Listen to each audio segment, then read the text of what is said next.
আজকে বাংলাদেশের জাতীয় সংসদ চলাকালীন হাসনাত আব্দুল্লাহ একজন সংসদ সদস্য, তিনি মাননীয় স্পিকারকে ডাক দিয়ে বলেন, মাননীয় স্পিকার, বাংলাদেশের ক্রিকেট বোর্ড এখন বাপের দোয়ায় পরিণত হয়েছে। এর প্রেক্ষাপটে আলোচনাতে প্রধানমন্ত্রী বাংলাদেশ সরকারের, গণপ্রজাতন্ত্রী বাংলাদেশ সরকারের প্রধানমন্ত্রী জনাব তারেক রহমান মুখের মধ্যে হাত দিয়ে তিনি অনেকক্ষণ যাবৎ হাসলেন এবং এর জবাবে তিনি স্বরাষ্ট্রমন্ত্রী জবাব দিয়েছেন যে, মাননীয় স্পিকার, এতদিন আমরা শুনেছি গাড়ি ঘোড়ায় লেখা ছিল মায়ের দোয়া, এখন আবার নতুন দেখতেছি বাপের দোয়ার পরিণত হয়েছে। সংসদটা কেন যেন একটা উভয় দলের মধ্যে একটা বেশ এক দল আর এক দলকে প্রশ্ন করে, আর এক দল উত্তর দেয়, বেশ ভালোই লাগতেছে তাদের এই পরিবেশ দেখে। অন্যায় কেউ করলে সে অন্যায়ের প্রতিবাদ আগে সংসদগুলোতে হতো না, যে কোনো অন্যায় পাস করলেই করত, কিন্তু এখন একটু বিরোধিতা হচ্ছে। বিরোধিতার কারণে এই জিনিসগুলো এখন পরিবেশটা এখন মনোবিষণ্ণ হচ্ছে। প্রিয় ভাইয়েরা আমার, প্রিয় বন্ধুরা আমার, স্বরাষ্ট্রমন্ত্রী তিনি দিক দিয়ে বলেন, কিসের মধ্যে কি পান্তা ভাতে ঘি? এমন প্রশ্নের জবাবে বেশ সংসদগুলো একটু দেখার মতোই লাগতেছে। প্রিয় ভাইয়েরা আমার, প্রিয় বন্ধুরা আমার, দেশ যারা পরিচালনা করেন, রাষ্ট্র যারা পরিচালনা করেন, যারা জনগণের ভোটে নির্বাচিত হয়ে রাষ্ট্রের দায়িত্ব যারা পেয়েছেন, তাদের সম্পর্কে আল্লাহর রসুল সাল্লাল্লাহু আলাইহি সাল্লাম বলেন, তিন শ্রেণী মানুষের দোয়া আল্লাহ তাআলা কবুল করেন এবং আল্লাহ তাআলা ন্যায়পরায়ণ যারা শাসক হবে তাদেরকে আল্লাহ তাআলা দোয়া কবুল করবেন। ন্যায়পরায়ণ শাসক, যারা ন্যায়ের প্রতি যারা থাকবে, যারা অন্যায়কে প্রতিবাদ করবেন, এমন নেতাদেরকে আল্লাহ তাআলা সবথেকে সম্মানিত করেছেন। রাসূল করিম সাল্লাল্লাহু আলাইহি ওয়াসাল্লামের জামানায় আল্লাহর নবী ন্যায়পরায়ণের বিচার করতেন। রাসূল সাল্লাল্লাহু আলাইহি সাল্লাম যখন রাষ্ট্র পরিচালনা করেছেন, তো তার মুসলমান বলে যে তার পক্ষে রায় দিবেন এমনটা ছিল না। অনেক সময় ইহুদিদের একটা বিচার আসছে, একজন অমুসলিম বিচার নিয়ে আসছে একজন মুসলমানের বিরুদ্ধে। মুসলমান চিন্তা করছেন, আমি তো মুসলমান, আমার পক্ষে তো আল্লাহ রসুল অবশ্যই রায় দিবেন, কিন্তু এমনটি আল্লাহর নবী করেননি। আল্লাহ রসুল সাল্লাল্লাহু আলাইহি সাল্লাম ইহুদি এবং মুসলমানের কথা শোনার পরে আল্লাহ রসুল রায় দিয়ে দিলেন ইহুদির পক্ষে। তাই বলে কি আল্লাহ রসুল অন্যায় করেছেন? অন্যায় যদি মুসলমানও করে, অন্যায় যদি নিজের দলের লোকেও করে, তবুও সেটা অন্যায়, তার বিচার করতেই হবে। এটাই ইসলাম বলে, এটাই কোরআন হাদিস বলে, এটাই শরিয়া বলে। কিন্তু আমাদের দেশে উল্টো, যখন কোনো ক্ষমতার দলে কেউ যায়, ক্ষমতার লোকেরা যখন অন্যায় করে সেটার বিচার হয় না, কিন্তু বিরোধী দলের লোকেরা যখন কোনো অন্যায় করে সেটা কড়ায় গন্ডায় ধরে বিচারের আইনের আওতায় আনা হয়। কিন্তু এটা শরীয়ত বলে না, এটা কোরআন হাদিস বলে না। রাসূল করিম সাল্লাল্লাহু আলাইহি ওয়াসাল্লামের জামানায় একজন ইহুদি বিচার নিয়ে আসছেন আল্লাহর নবীর কাছে। আল্লাহর নবী সে মুসলমানের বিপক্ষে রায় দিয়ে ইহুদির পক্ষে রায় দিয়ে দিয়েছেন। রাসূল সাল্লাল্লাহু আলাইহি সাল্লামের এমন বিচারটি এই মুসলমান পছন্দ করেননি। আল্লাহর রসুল সাল্লাল্লাহু আলাইহি সাল্লামের এই রায়টি মুসলমান পছন্দ না করে এই লোকটি পরবর্তীতে হযরত আবু বকর সিদ্দিক রাদিয়াল্লাহু তাআলা আনহুর কাছে বিচার নিয়ে গেছেন। আবু বকর সিদ্দিক বলে, তুমি ইতিপূর্বে কার কাছে বিচারের নিয়ে গেছো? বলে, আল্লাহ রসুল সাল্লাল্লাহু আলাইহি সাল্লামকে। আল্লাহ রসুল কি রায় দিয়েছে? যে মুসলমানের আমার বিপক্ষে দিয়েছে। তিনি থমকে গেলেন যে, আমি যেখানে আল্লাহর নবী তোমার বিপক্ষে রায় দিয়েছে, এই মামলা আর আমি বিচার করতে পারবো না। তখন তিনি হযরত উমর রাদিয়াল্লাহু তাআলা আনহুর কাছে গেছেন। হযরতে উমর রাদিয়াল্লাহু তাআলা আনহু ছিলেন কড়া মেজাজের সাহাবী। হযরত উমর রাদিয়াল্লাহু তাআলা আনহু ডাক দিয়ে বলেন, তুমি ইতিপূর্বে কার কাছে বিচার নিয়ে গেছো? আবু বকরের কাছে। আবু বকরের আগে কার কাছে নিয়ে গেছো? রাহমাতুল লিল আলামিন বিশ্ব নবীর কাছে। হযরত উমর ডাক দিয়ে বলে, তার বিচারের রায় কি ছিল? আমার বিপক্ষে। আল্লাহর নবীর এমন কথা শোনার পরে, রায় শোনার পরে হযরত উমরের রক্ত গরম হয়ে গেল। কয়, আল্লাহর নবীর বিচারের রায় তোমার কাছে পছন্দের হয় নাই? কয়, না। বলে, তাহলে বসো, আমি তোমার জন্য বিচারের রায় ব্যবস্থা করে দিচ্ছি। ঘরের ভিতরে তরবারি নিয়ে হযরতে উমর রাদিয়াল্লাহু তাআলা আন ওই মুসলমানকে এমন জোরে একটা কোপ মারলেন, এক কোপে তার গর্দানটা আলাদা হয়ে গেল, মাথাটা আলাদা হয়ে গেল। হযরত উমর রাদিয়াল্লাহু তাআলা আন আকাশের দিকে তাকিয়ে বলছেন, আল্লাহু আকবার। আল্লাহর নবীর যারা বিচার যারা মানে না, তাদের বিচার আমি উমরের কাছে এমন হবে যে তাদেরকে বেঁচে থাকার আর কোনো ক্ষমতা নেই।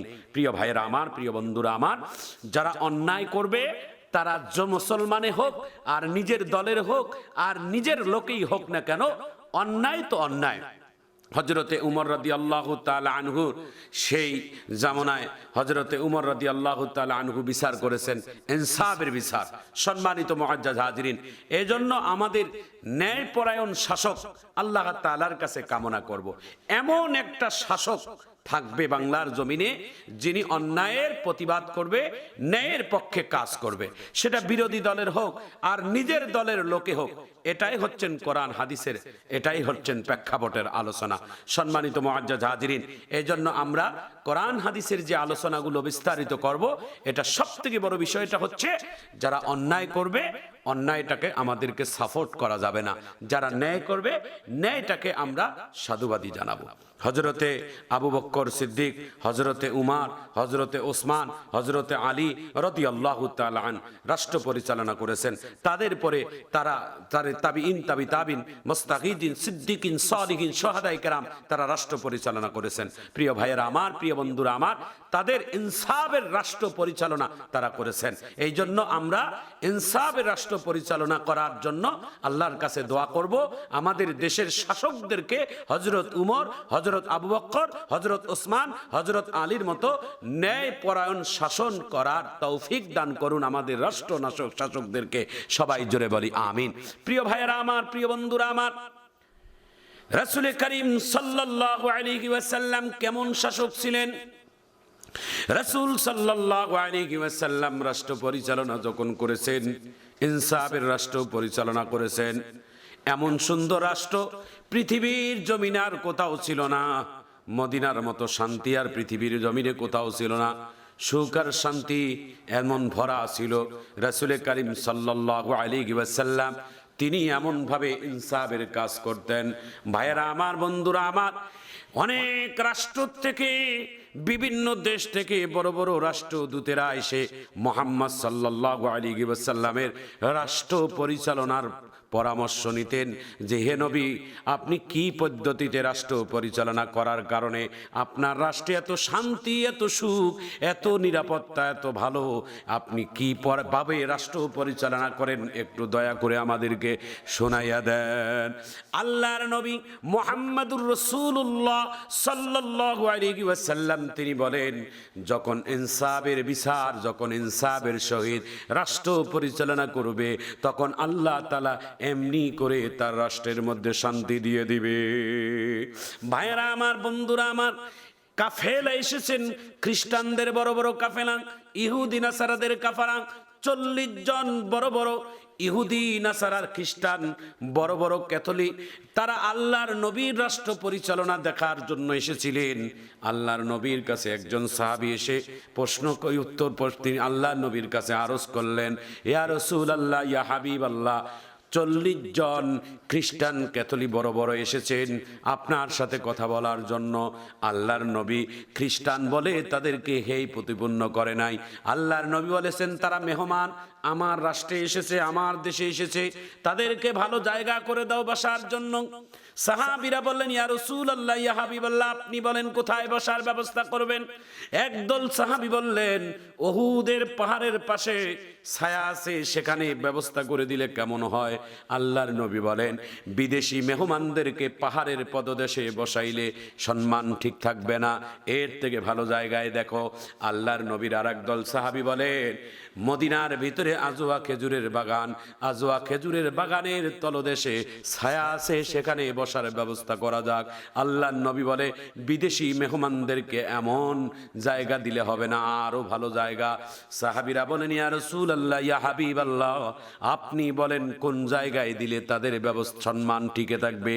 আল্লাহর নবী বলেন, মসজিদে নববীর ভিতরে এসে জায়নামাজের উপরে তাদেরকে বসার ব্যবস্থা করে দেন। মসজিদে নববীর মাঝখানের মধ্যে বসাইয়া তাদেরকে আপ্যায়নের ব্যবস্থা করলেন বিশ্ব নবী রাহমাতুল লিল আলামিন।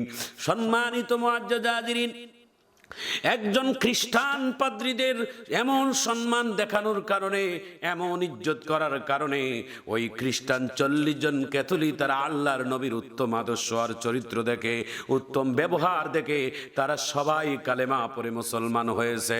আশহাদু আল্লা ইলাহা ইল্লাল্লাহু ওয়া আশহাদু আন্না মুহাম্মাদান আবদুহু ওয়া রাসূলুহু।